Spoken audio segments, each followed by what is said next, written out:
Now, Iran's supreme leader has renewed his hostility towards the United States, accusing Washington of lying in its statements of closer relations.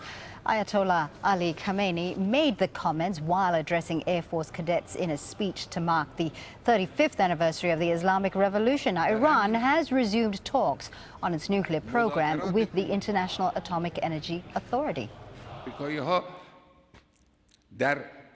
The Americans say in some of their comments and wordplay that we are friends of the Iranian nation. They are lying, they are lying.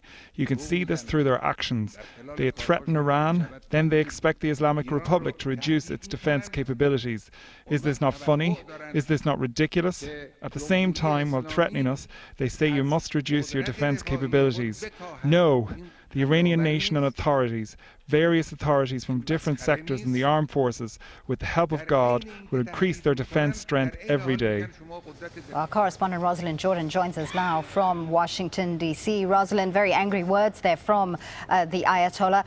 How is this likely to play out in Washington? Well, it's likely to be met probably, and I say probably because officials are still trying to figure out how to respond to the Ayatollah's comments, probably with an arched eyebrow. These sorts of comments have been coming not just from Ayatollah Khamenei, but from members of his government pretty much all week. We saw that after the Undersecretary for Political Affairs, Wendy Sherman, who is involved in the nuclear talks with Iran, testified in Washington earlier this week. There were negative comments made about her statements about how the U.S. and the international community got to the bargaining table with Iran. Her comments were dismissed as highly negative and very unhelpful, and those are just some of the milder terms that were used about Undersecretary Sherman's testimony.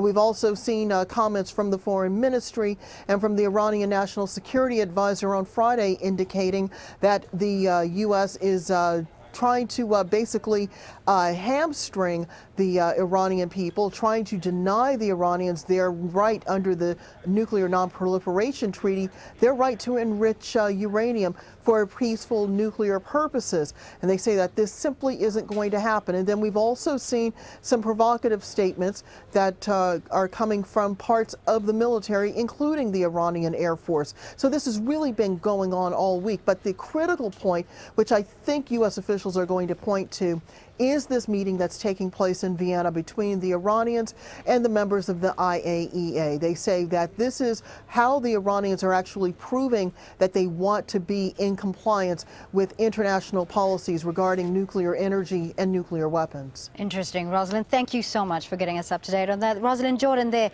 joining us from Washington, D.C.